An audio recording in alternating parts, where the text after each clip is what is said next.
Assalamualaikum warahmatullahi wabarakatuh. Baiklah anak ibu, hari ini kita akan belajar PKN pembelajaran 6 di subtema 3, tema 2, halaman 143. Jadi coba lihat bukunya halaman 143. Nanti anak ibu akan ketemu materi tentang tanggung jawab di rumah, di sekolah, dan di lingkungan masyarakat. Nah, seperti yang ibu bilang pada yang sebelumnya, tanggung jawab ini dilakukan tidak hanya kamu tetapi semua orang. Dan tanggung jawab ini tidak hanya dikerjakan di rumah saja, melainkan juga bisa di sekolah, di lingkungan masyarakat, di tempat-tempat umum. Itu semuanya kita memiliki tanggung jawab. Kita mulai terlebih dahulu di tanggung jawab di rumah. Tanggung jawab di rumah berarti itu tanggung jawab kamu sebagai anak.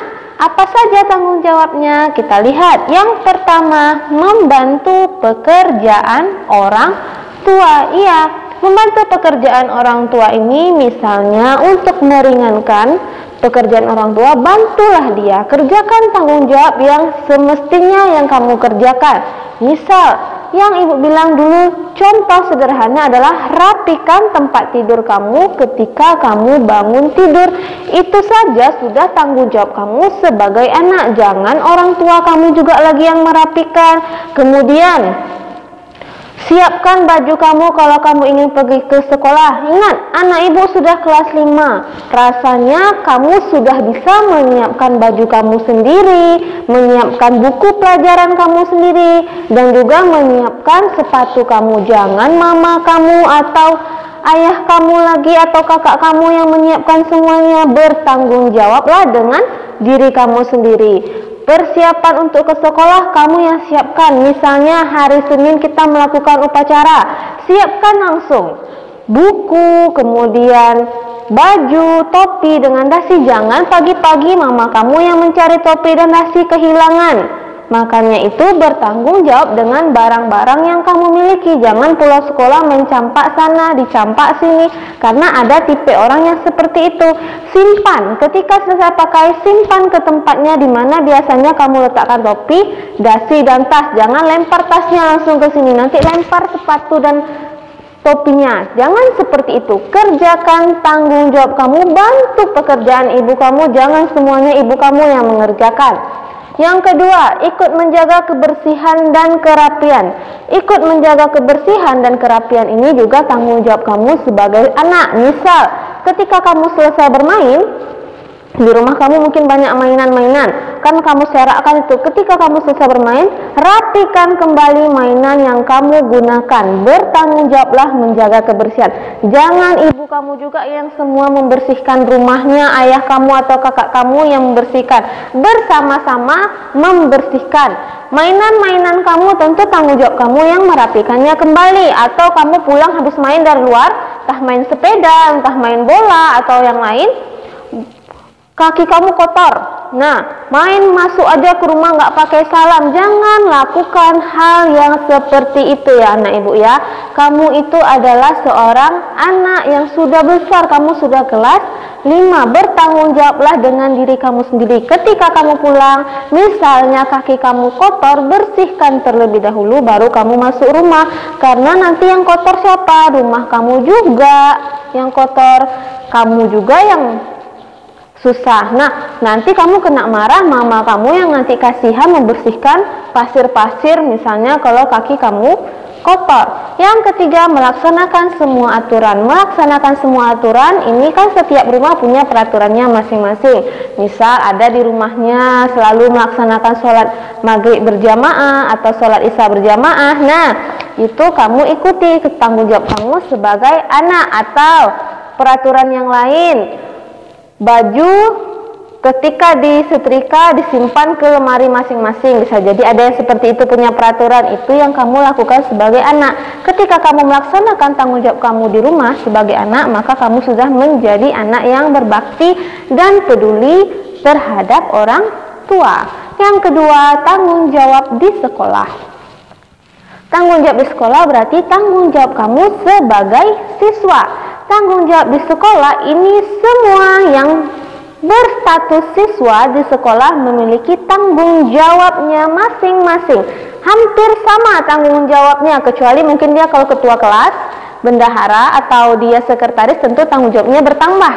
Kita lihat contohnya, menjaga kebersihan. Menjaga kebersihan itu adalah tanggung jawab semua yang ada di sekolah dan di kelas.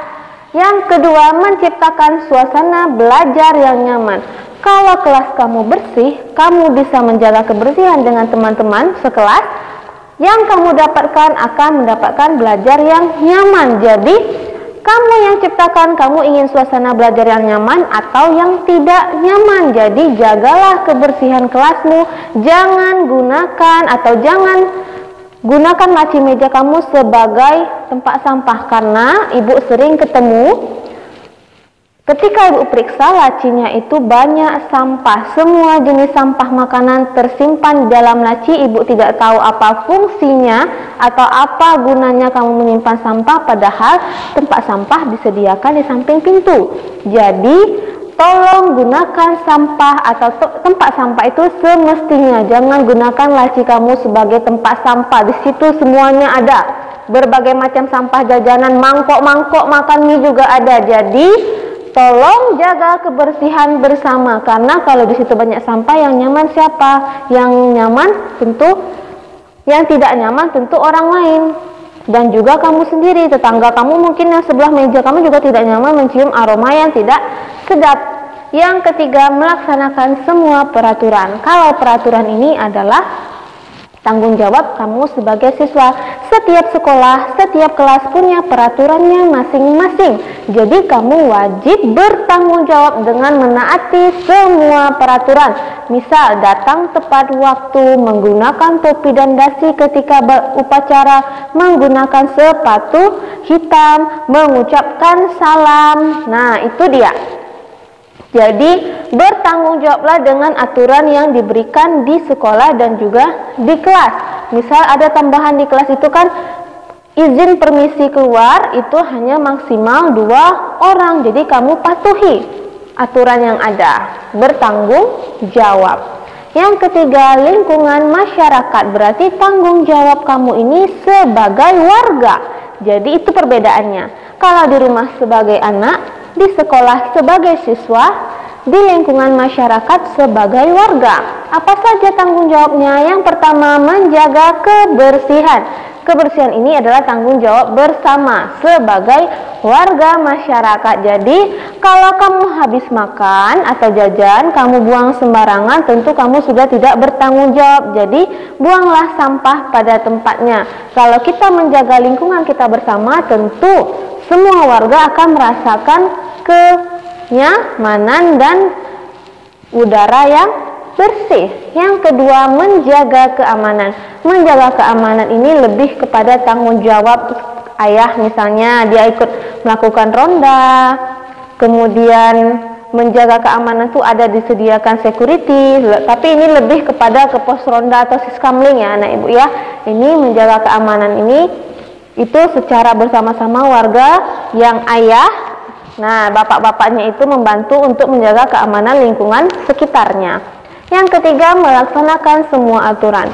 Setiap wilayah dan lingkungan itu punya aturannya masing-masing. Jadi kita sebagai warga itu harus menaati semua aturan yang ada agar tidak menimbulkan masalah. Nah, itu dia perbedaan tanggung jawab kamu di rumah, di sekolah, dan juga di lingkungan masyarakat. Intinya sama-sama jaga kebersihan, sama-sama taati peraturan, dan sama-sama mendapatkan keamanan, suasana belajar yang nyaman, dan kerapian. Intinya sama. Tanggung jawab kamu maupun di rumah, di sekolah, ataupun di lingkungan masyarakat adalah tanggung jawab terhadap kebersihan dan tanggung jawab terhadap aturan. Makanya di pembelajaran 3 dan 4 kita belajar tentang tanggung jawab masalah sampah dan kebersihan lingkungan. Nah, mudah-mudahan anak ibu paham. Cukup sekian pembelajaran kita kali ini. Ibu akhiri dengan wassalamualaikum warahmatullahi wabarakatuh.